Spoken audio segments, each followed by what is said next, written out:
BFM Business, BFM Crypto, émission spéciale, Sandra Gondouin. Eh oui, émission spéciale. Bonjour à tous, bienvenue dans le club BFM Crypto. Je suis ravie de vous retrouver comme tous les jours sur BFM Business. On va parler beaucoup, bien sûr, dans cette émission de la chute spectaculaire du Bitcoin, mais aussi des conséquences sur l'adoption, sur le secteur, sur l'avenir, sur les entreprises aussi. Mes invités aujourd'hui, Pauline Armandet, journaliste BFM Business. Bonjour Pauline. Bonjour. Ravie de vous avoir sur le plateau et également deux pontes du Bitcoin. Un casting de premier plan aujourd'hui pour l'émission. Éric Larchevêque, cofondateur de The Bitcoin Society, auteur de ce livre, La stratégie Bitcoin. On va en reparler, il faut le lire. Celui-là, c'est très important. Et Alexandre Lézé, qui est à vos côtés, directeur de la stratégie Bitcoin chez Capital B. Bonjour Alexandre. Bonjour Sandra. Ravi de vous avoir également sur le plateau. On a plein de sujets à aborder avec vous, messieurs. Et vous pouvez, nous écrire toujours sur notre adresse crypto@bfmbusiness.fr. Vous nous posez toutes les questions que vous voulez. On vous répond tous les jeudis entre 15h et 15h30. Le club BFM Crypto, c'est parti. On a plein de choses à dire, notamment parler des Bitcoin Treasury Companies, et on va y revenir dans un instant avec vous tous les deux. Mais on ne pouvait pas commencer en cette période par ne pas parler de ce cours du Bitcoin en dessous des 70 000 $. On va le regarder dans un instant. Moi, j'aimerais savoir ce que ça vous évoque. Je sais que ce n'est qu'une chute et non pas la chute, mais bon, jeudi dernier, jeudi noir quand même à 62 000 $. On en dit quoi de ce cours, Éric Larchevêque? C'est du bear, c'est pas du bear?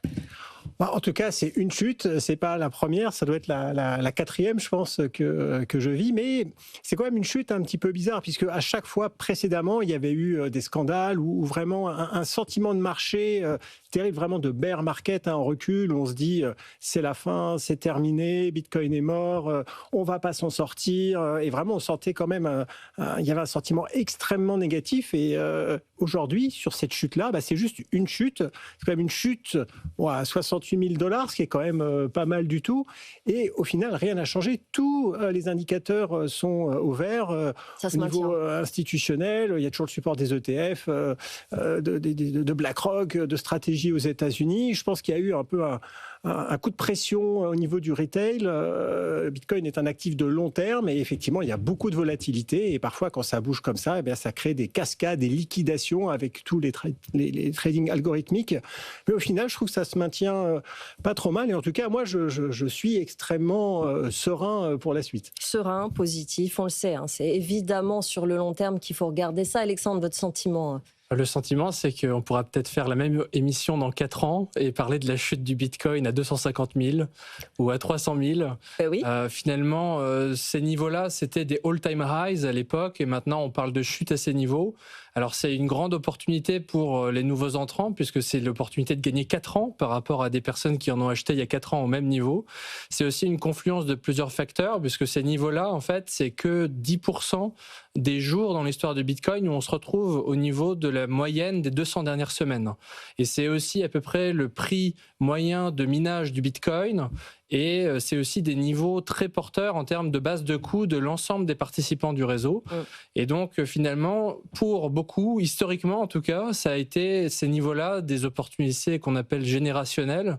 C'est des moments où on sait ce qui est en train de se passer, on sait que les États sont en train d'adopter le Bitcoin et on voit qu'il y a une opportunité d'acheter du Bitcoin à moins 50% par rapport à un cours qu'il y avait il y a moins de 6 mois. C'est vrai que, je le disais ça juste avant l'émission, c'est que les cycles passent et malgré tout, on entend encore les mêmes peurs. Mais quand on regarde le cours qu'on va afficher là sur les 3 dernières années, ne serait-ce que ça, on va voir que lors du dernier cycle, il était descendu à quoi, 20 000 $, même un peu en dessous. Donc c'est vrai que évidemment, à chaque fois, ça monte et ça ne redescend jamais complètement. Ouais, Éric. tout à fait. Alors évidemment, ceux qui sont rentrés à 124 000 $ doivent se dire super, j'ai perdu 50-40%. Oui. Et c'est important de rappeler que c'est un actif de long terme. Il faut acheter régulièrement et donc appliquer ce qu'on appelle une logique de DCA. Et donc en ce moment, effectivement, c'est une opportunité pour pouvoir racheter à moins cher.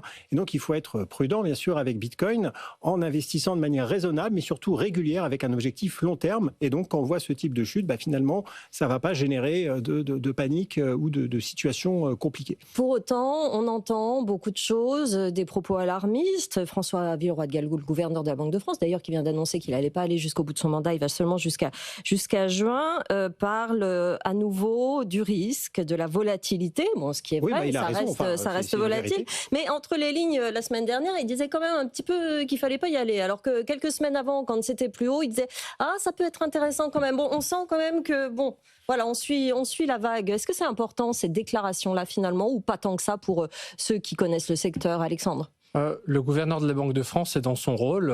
Il défend l'euro et le Bitcoin est finalement un contre-pouvoir qui permet de balancer finalement les dépenses publiques et de l'autre côté finalement des individus dans le monde entier, des entreprises, des institutions qui préfèrent avoir un actif qui a une rareté absolue et qui permet de se protéger contre l'inflation monétaire permanente et relativement inévitable. Alors le rôle, bien évidemment, de la Banque centrale, des banques centrales en général, c'est de maintenir la confiance dans l'économie. Maintenant, le rôle du Bitcoin, c'est précisément de maintenir la confiance dans son pouvoir d'achat dans le long terme. Il y a une devise qui est l'euro ou le dollar qui permet d'avoir une certaine forme de stabilité dans les dépenses sur le très court terme. Et puis, il y a un actif qui émerge comme du capital digital qui permet de maximiser son pouvoir d'achat dans le long terme. Le Bitcoin, sur 10 ans, c'est 70% de retour sur investissement annualisé.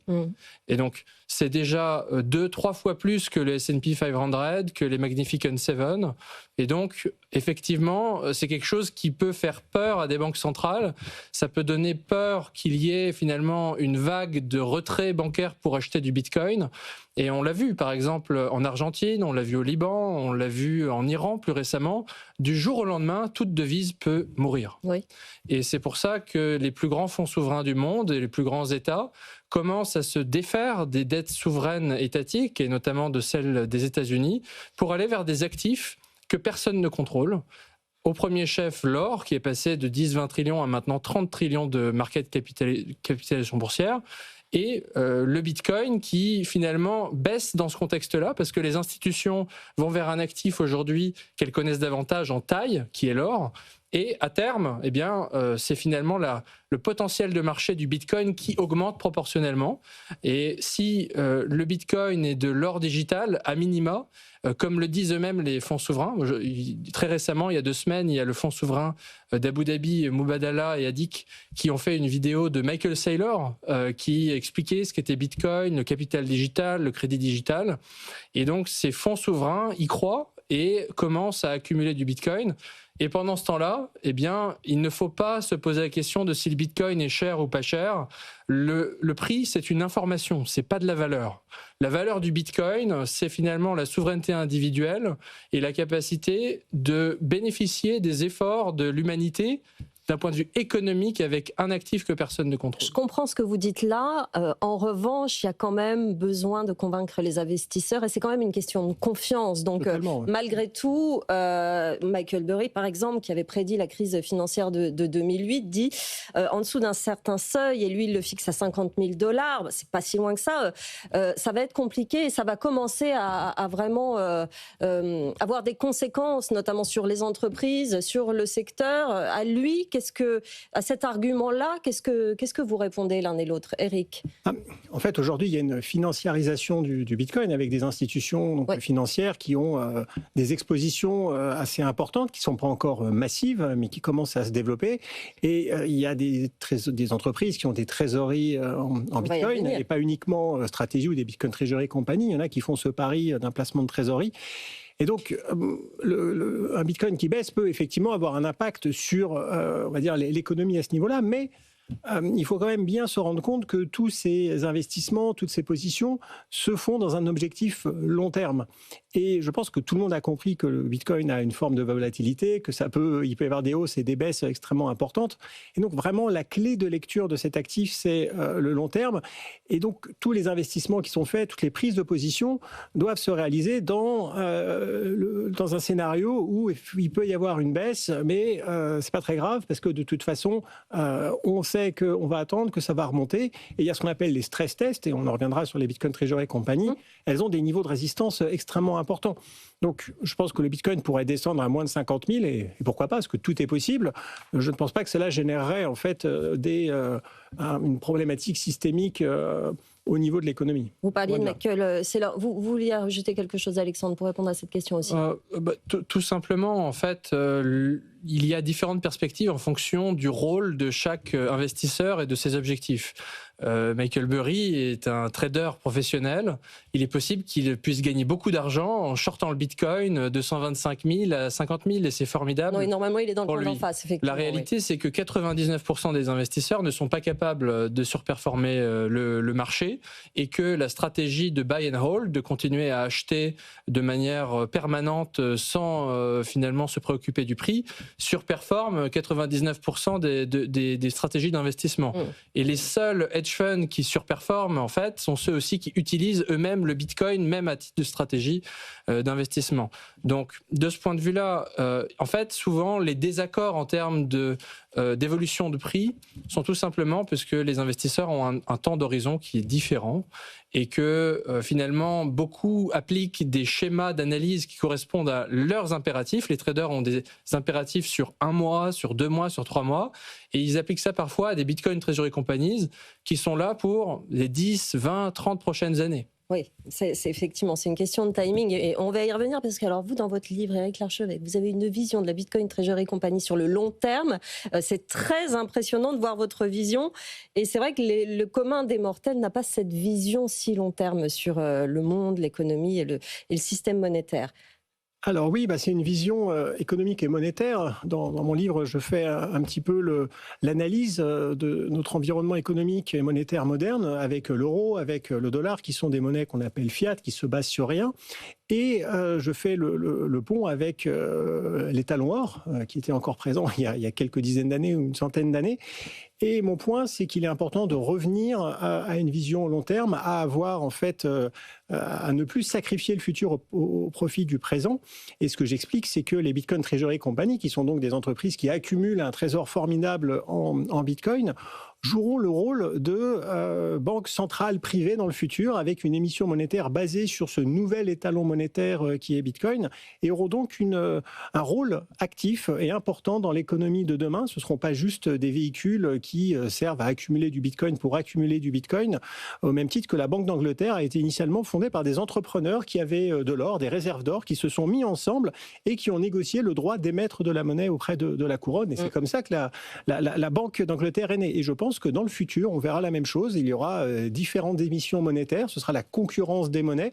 Et je pense que ce sera quelque chose de très intéressant pour l'économie générale. Ça, c'est une vision à long terme. À long terme, bien sûr. Vraiment un dessin optimiste de l'avenir. Et constructif. Et constructif de ces Bitcoin Treasury Company et de leur avenir et de leur action sur le système. Bon, on va rester très pragmatique, parce que évidemment, avec la chute des cours, il y a des inquiétudes. Pauline, face à cette chute, toutes les sociétés cotées en bourse, maintenant des cryptos, enregistrent à très court terme des pertes latentes, par exemple, Stratégie.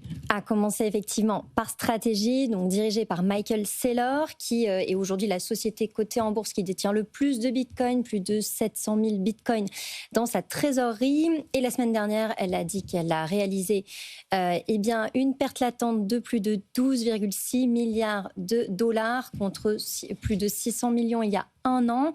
Donc c'est plutôt un coup dur pour Stratégie, mais d'autres géants du Bitcoin, par exemple 21 Capital ou encore Bitcoin Standard Treasury Company enregistrent des pertes latentes d'un peu plus de 1,5 milliard de dollars. La petite nuance, évidemment, quand on parle de pertes latentes, c'est des données qui doivent être enregistrées d'un point de vue comptable, donc c'est un peu des pertes sur papier, même si ça fait quand même du mal d'annoncer ça aux investisseurs et aux actionnaires. Mais c'est vrai qu'a priori, toutes les sociétés aujourd'hui qui détiennent du Bitcoin, avec cette chute, elles sont plutôt dans une situation un peu compliquée. Mais comme nos invités sur le plateau, Stratégie se veut rassurant justement auprès des investisseurs. Ça n'inquiète pas plus que ça finalement Michael Saylor. Alors son patron a expliqué que Stratégie serait vraiment en difficulté si le Bitcoin venait à chuter vers les 8 000 $ et si il restait vraiment dans ces prix pour une durée de 5 ans. Donc ça reste un scénario qu'ils peuvent établir. C'est vraiment à ce moment-là que Stratégie pourrait envisager une restructuration, une émission d'actions supplémentaires ou l'émission de nouvelles dettes. Alors du coup, c'est vrai qu'on se dit que Stratégie pourrait tenir la barre dans un scénario vraiment pessimiste. Très pessimiste quand même. Oui, mais qu'est-ce qui lancerait des autres sociétés, puisque on a à peu près plus de 192 Bitcoin Treasury Company aujourd'hui sur le marché. Elles sont sans doute moins résilientes que Stratégie. Donc voilà, c'est... Ou pas, parce que toutes n'ont pas des dettes. Oui, ça dépend de ça. Toutes ne sont pas endettées, toutes n'ont pas à payer elles ont des modèles effectivement différents. Et on peut quand même s'interroger sur leur capacité à résister à la chute du Bitcoin. C'est intéressant parce que c'est quand même une façon de... Enfin, c'est un modèle de pensée. Alexandre, vous avez créé... Vous êtes rentré dans ce système des Bitcoin Treasury Companies, vous y avez réfléchi à partir du Covid. En fait, c'est là que vous vous êtes dit qu'il fallait changer complètement de modèle économique parce que vous avez vu que des milliers de milliards ont été créés pour soutenir l'inactivité. J'aime beaucoup cette phrase. Ça vous a fait complètement basculer, en fait. En l'espace de 2 ans, lors du Covid, 50% de la masse monétaire a été imprimée de manière complètement gratuite. Et distribué pour récompenser l'inactivité, organisé. C'est totalement dystopique et il est possible que ça se reproduise. Mais en fait, c'est un scénario argentin en termes d'inflation monétaire, mais à l'échelle mondiale, qui a fait que effectivement le Bitcoin a énormément augmenté en prix. Mais ce qu'il faut regarder, c'est que ce phénomène-là, qui était assez concentré et assez impressionnant lors du Covid, en fait, se passe de manière permanente, de manière un petit peu plus diffuse, sans qu'on le voit, avec des termes un petit peu différents. On parle de QE, on parle de différents instruments des banques centrales. Et en fait, c'est toujours la même chose, c'est que les États dépensent trop par rapport à leurs recettes et qu'ils doivent financer ces dépenses par de la dette, que les intérêts de la dette ensuite ne peuvent pas être assumés que par émettre plus de dettes. C'est le cas des États-Unis aujourd'hui, ça dépasse maintenant les budgets militaires, de santé, etc. Donc c'est totalement insoutenable, sauf à imprimer davantage de monnaie. Et donc c'est avec ce constat-là qu'on a créé Capital B en novembre 2024 et qu'on est passé de 40 bitcoins à 2828 bitcoins, qu'on achète encore du bitcoin ce matin. Dit, hein, 5 bitcoins. 5 bitcoins. Il n'y a pas de petits achats de bitcoin. Il faut avoir conscience que quand le bitcoin sera à 1 million d'euros, il faudra dépenser 5 millions d'euros pour acheter 5 bitcoins. Aujourd'hui, on a dépensé 300 000 euros. Et donc, l'opportunité, en fait, d'une Bitcoin Treasury Company, c'est de constituer, en plus de ses activités opérationnelles, un trésor de guerre en Bitcoin qui, en fait, offre des options complètement démesurées dans le futur en termes de potentiel évolution pour cette société-là. Par exemple, on parle de stratégie. Eric mentionnait, et souvent Yves Chefati, président de Tobam, rappelle cette thèse qu'il a développée sur les banques centrales digitales du futur et finalement la privatisation, la décentralisation de la création monétaire au final.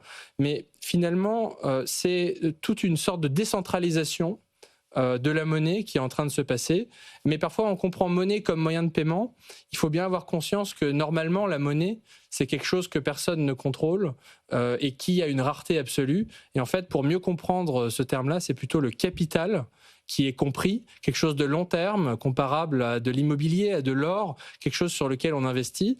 Et le parallèle que fait Michael Saylor bien souvent, c'est de dire, finalement, le Bitcoin, c'est un peu comme Manhattan, mais version digitale. Et dans le futur, on ne le voit pas encore, mais il va y avoir des immeubles qui vont être construits au-dessus. Et ces immeubles-là, ça va être tout un tas de partenariats avec des institutions financières. Stratégie va être intégrée dans l'écosystème financier, va être la société la plus capitalisée aux États-Unis. Dans 10 ans, les plus grands actifs au monde, ce sera certainement Bitcoin, l'or, Stratégie. Finalement, les Magnificent Seven seront en dessous de Stratégie et finalement, ce sera le coffre-fort mondial de Bitcoin à l'ère finalement des sociétés publiques qui détiennent du Bitcoin. Et nous répliquons cette même stratégie en Europe. Vous rejoignez la vision qu'expliquait tout à l'heure Éric Larchevêque. On voit bien que vous êtes très confiants dans le système de la Bitcoin Treasury Company, tous les deux. Est-ce que le système traditionnel va vous laisser faire ? Est-ce que finalement, il ne va pas y avoir des embûches auxquelles vous n'avez pas pensé Parce que vous dites, les Bitcoin Treasury Companies, à terme, vont atteindre un rôle bien plus important, un rôle presque étatique, un rôle presque de banque centrale. Ça veut dire que là, le système d'aujourd'hui, c'est terminé, hein, dans 10 ans par exemple. Donc, est-ce que, dans sa globalité, vous avez les mains libres pour ça, pour arriver à ça, par exemple? Alors, on peut prendre un exemple un peu récent. C'était pas une Bitcoin Treasury Company, mais il y a un acteur centralisé, un acteur privé qui, à un moment, a essayé d'émettre sa propre monnaie, ses propres instruments financiers. C'est Facebook, oui, Meta, à l'époque, avec le Libra. Oui.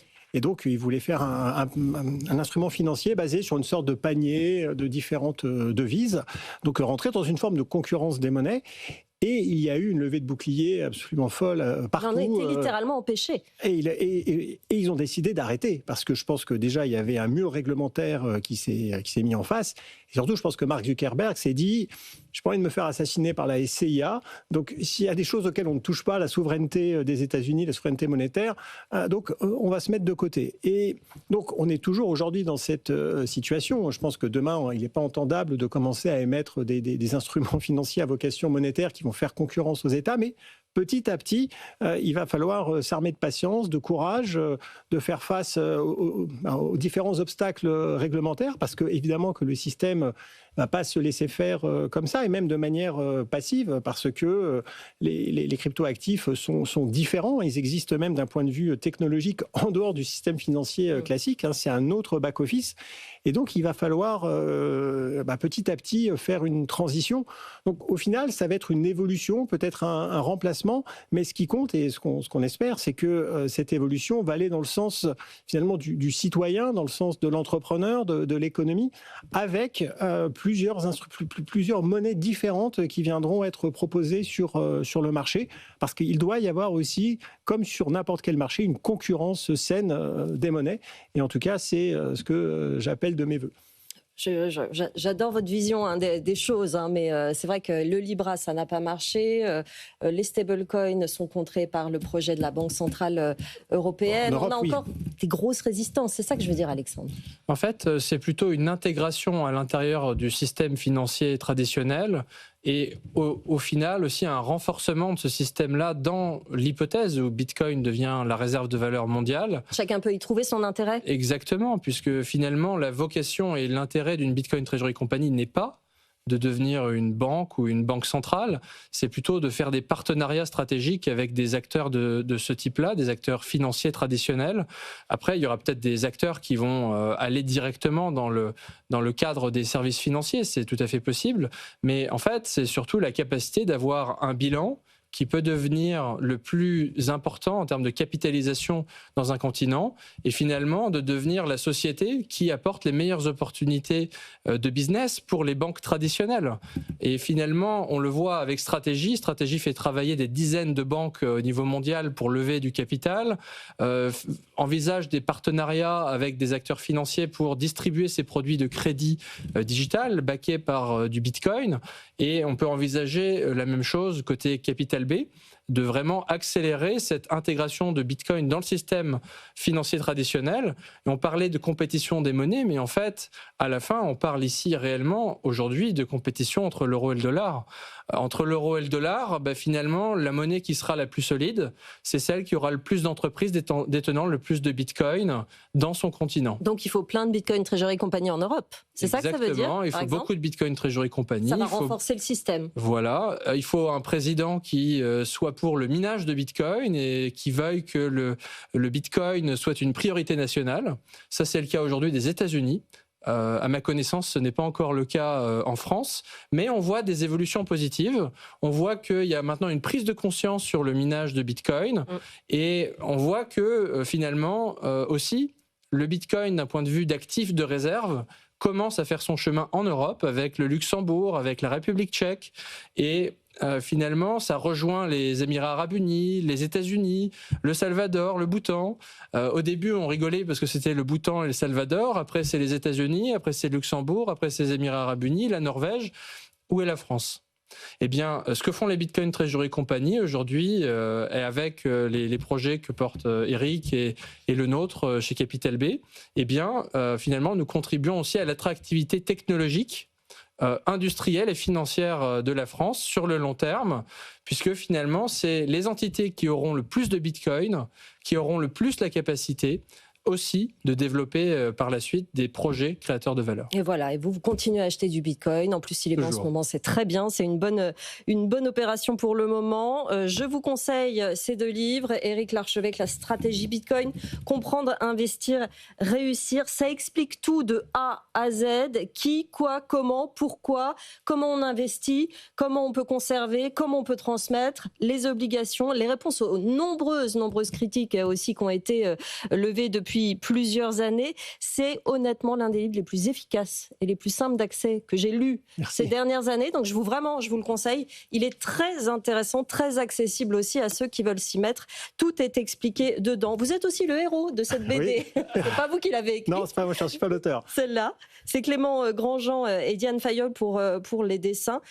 L'idée, en 30 secondes, c'est justement de continuer à informer, à faire adopter, éduquer. Et ça a toujours été mon combat. C'est pas que les gens investissent dans le Bitcoin, c'est à la base qu'ils le comprennent. Parce qu'une fois qu'ils l'ont compris, ils voudront investir. Et ils feront un choix éclairé, en voilà, tout cas, au minimum. Merci beaucoup, messieurs. Merci Pauline Armandet, journaliste BFM Business, d'être venue, ainsi qu'Éric Larchevêque, cofondateur de The Bitcoin Society, auteur de ce livre, La stratégie Bitcoin. Alexandre Lézé, directeur de la stratégie Bitcoin chez Capital B. Merci à tous les 2 d'être venus dans cette émission. Vous êtes les bienvenus, évidemment.